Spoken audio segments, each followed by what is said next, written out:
We are having a spiritual ascension while we are in our body. Previously, you would have had to leave your body this lifetime. I mean, that's the goal.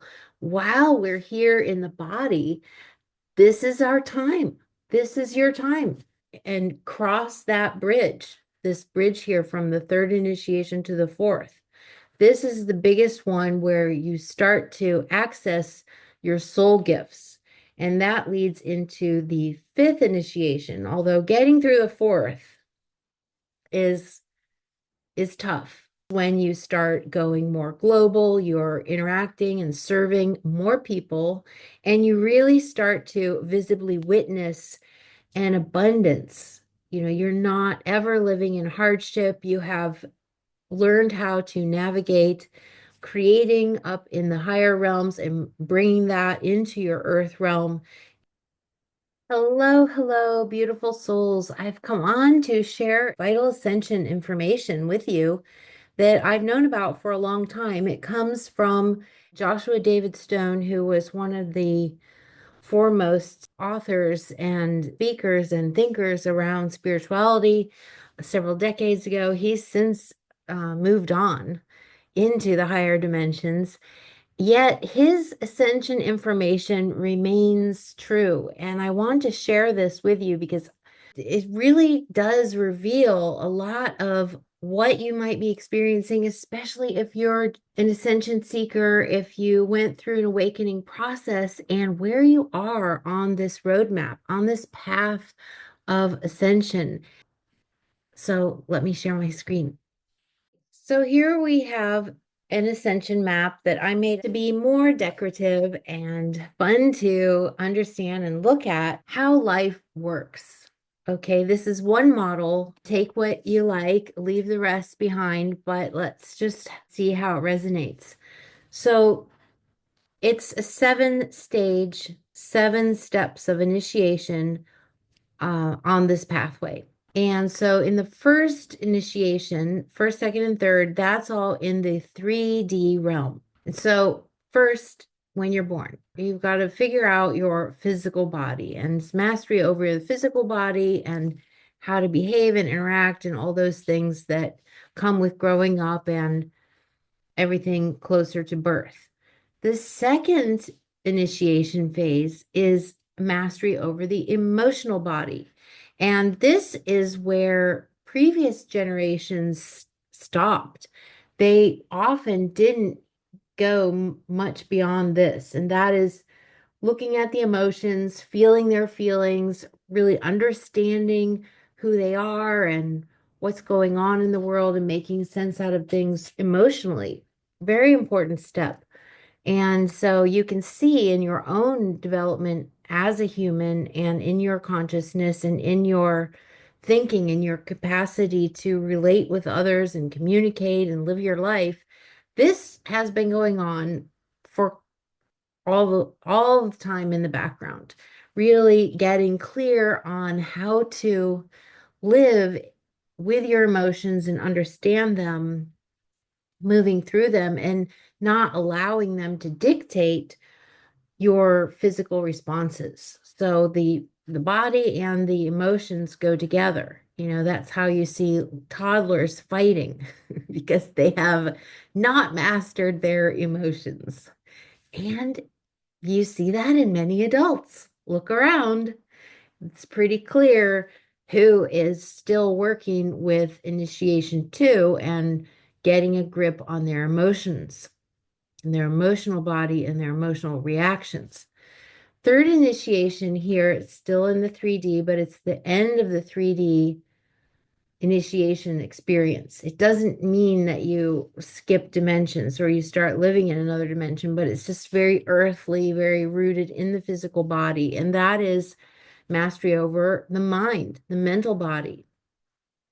And that is applying discipline to your thoughts so that you can reduce and keep in check that negative ego. The one that always talks to us, especially coming in with these other thoughts, second and third and fourth thoughts, saying, that isn't right. You don't really think you can do that. If you put in a good intention or a manifesting point that you want to make, a manifesting goal, and you're putting it out there, you're saying your affirmations, or you're doing whatever activities in the mirror, and all these gimmicks that people like to use to help hold the focus. All those things are just about holding the focus so you can keep your intention steady and moving out there. And that is also mastery over the mental body, is maintaining a focus. And so this is the third initiation. And once that is accomplished, which is rather difficult, as you know, dealing with that negative ego and clearing out the thoughts and really tracking through the day and catching yourself and refocusing, stop, look, and choose. Is this really how I want to feel? Is this really who I am? And redirecting yourself again and again, gently, in kindness, because you want to present and you want to be in your best self. So this is what we do when we are in the initiation phase of mastery over the mental body. These initiation stages or phases are very much connected to the chakras. So you can see the first one is rooted in the first chakra, second chakra, and this third one, the solar plexus. So the early ones, it's all about survival. How am I going to survive on this earth? How am I going to make my life in the physical realm? The third one is more connected to your center and your life force, your chi or ki energy. And it's a letting go of anything that's unhelpful to you and really understanding who you are at your core. And so you start merging with your soul at that point. It's not that your soul has left. I mean, the soul is always with us, but we're often not aware of it or not connected. And so this is a coming back together. So you're in more communication, and that's when things start to get magical and your higher calling starts to come into your life. You start to understand who you're really here to be and what you might want to do in order to fulfill that soul mission. And usually this would have previously taken many, many, many lifetimes for people to get to that third initiation stage, the end of it. So also these stages work in a, a layer of 7 layers. So there's like 1.2, 1.3, 1.4, up until 1.7, and then you get into the second initiation. So those 7 layers of the third, it's like to what degree, how much have you been able to refine and tune that mental mastery? That helps you leap over here into the fourth initiation. And there's a big gap here. It's like this is the hero's journey, this is the rainbow bridge. And this is when you're in the fourth stage of initiation, when you really take the leap. This is connected now to the heart chakra, and it is about transcending the physical to create from the higher realms. And so this starts to also move into 4D, into the fourth density. And that is when you literally take that leap of faith and the soul consciousness starts to reintegrate with your monad, with your oversoul.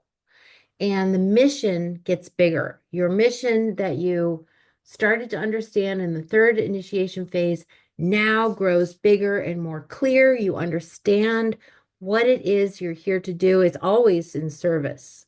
Okay, nobody's soul mission is to sit on the beach and drink margaritas. It's always about service.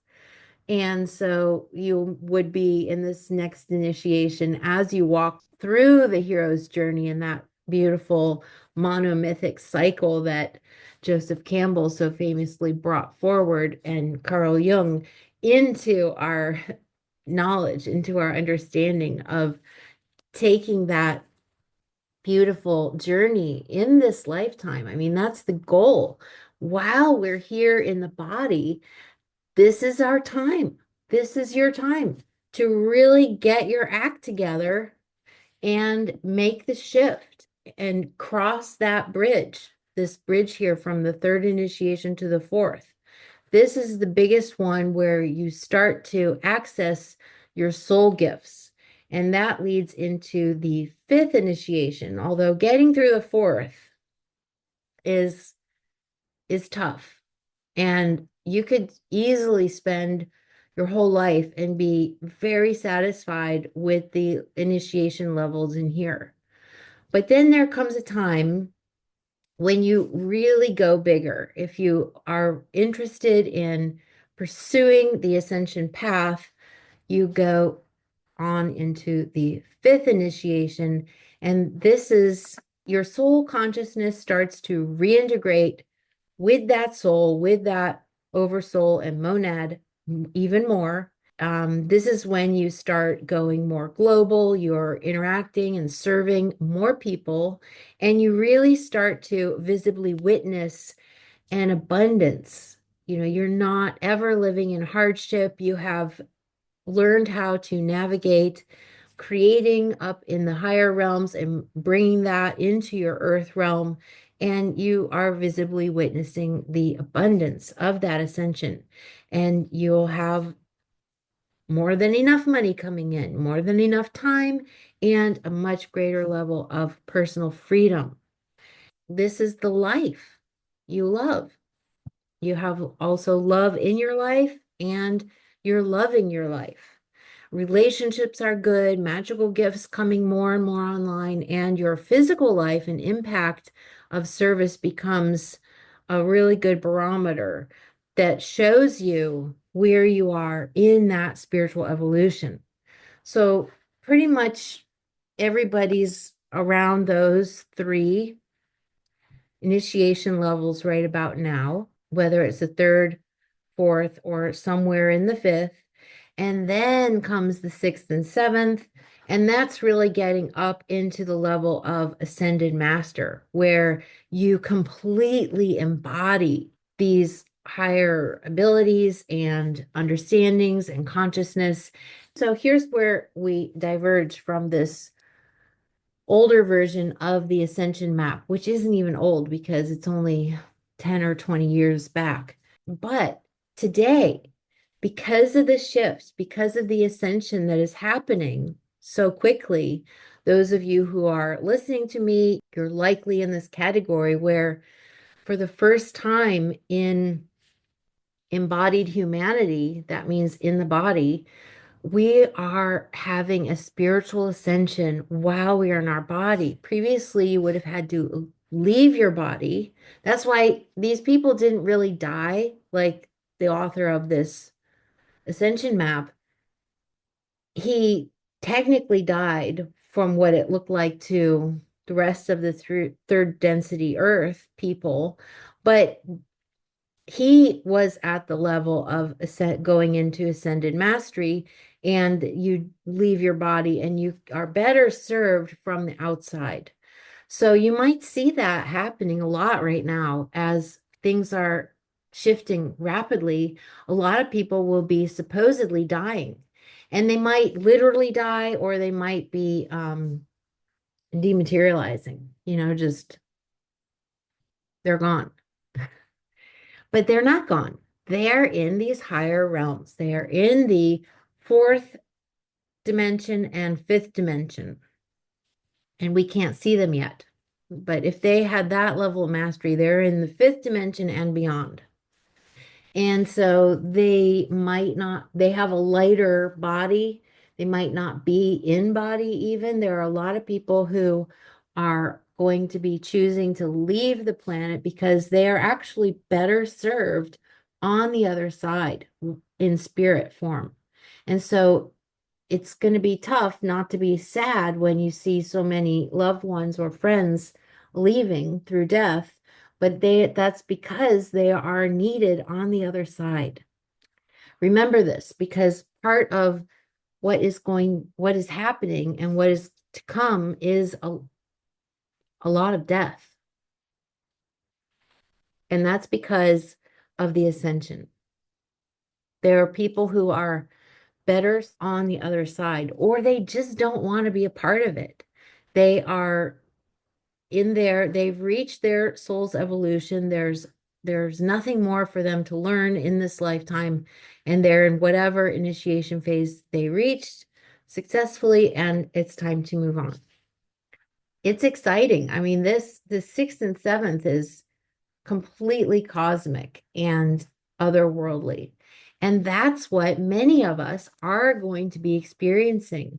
We're going to be able to navigate. So start practicing now, connecting with the higher realms, really talk with your higher self all the time throughout the day. What you're doing, is it your heart's desire? Does it feel good in your heart? And just keep opening the heart. I was speaking with the angels for the last several days about this. They kept advising me on my personal situations is heart opening. Open your heart even more and more and more, and feel if you're doing the right thing, what feels right to you. This is your guidance in your heart. Because I was doing the old thing of thinking, oh, I should do this other thing, and it would make life so much easier and maybe more successful, and I could pursue this other direction. It was like a fork in the road. The angels came in and they said, what does your heart feel? And then I knew my answer. I'll keep doing my spiritual work. This is my soul mission as a healer, to be here at this time to in service to people. So I'm in these realms of the service and working on that connection. I don't like the word working on, but it just means paying attention to, exercising it all the time, taking the daily breaks in the day to continue the meditation practice and that connection, and not just going on default all day and then stopping and then meditating, but maintaining that level of mind, because you can feel it. It just has a different kind of a quality in your thoughts when you're on autopilot and default to when you're in that meditation state. And it's like we jump out of meditation state and we go into this other default autopilot, and it needs to become a seamless flow so that even while you're in your workaday jobs and our responsibilities and whatever work there is to be accomplished, you can still access, you can still feel that intuitive side and that side that's connected directly with your higher self and your soul, your oversoul monad. I hope this helped today and found this interesting. I've often consulted this chart many times in my life. And in fact, I use it in my soul profile readings with clients who come to get their soul plan and find out what is their soul mission and their soul design gifts and talents and challenges. It's a beautiful system channeled from Atlantean times. It's popularized by Blue Marsden, who recorded it all from the man who channeled it originally in the 1980s. His name was Frank Alper. He was a prolific Atlantean and Moses channeler. He brought down the Hebrew gematria of your name in light language that can be encoded into these 22 Hebrew letters of the alphabet, which are original light language, by the sound of your name. And we get these numbers, these creation codes that then very accurately and very specifically show who you're here to be and what you're here to do. And then after that, I also add this on. I do the ascension scale, and I talk with your higher self and your Akashic team about where you are on the ascension path and what is yet to come.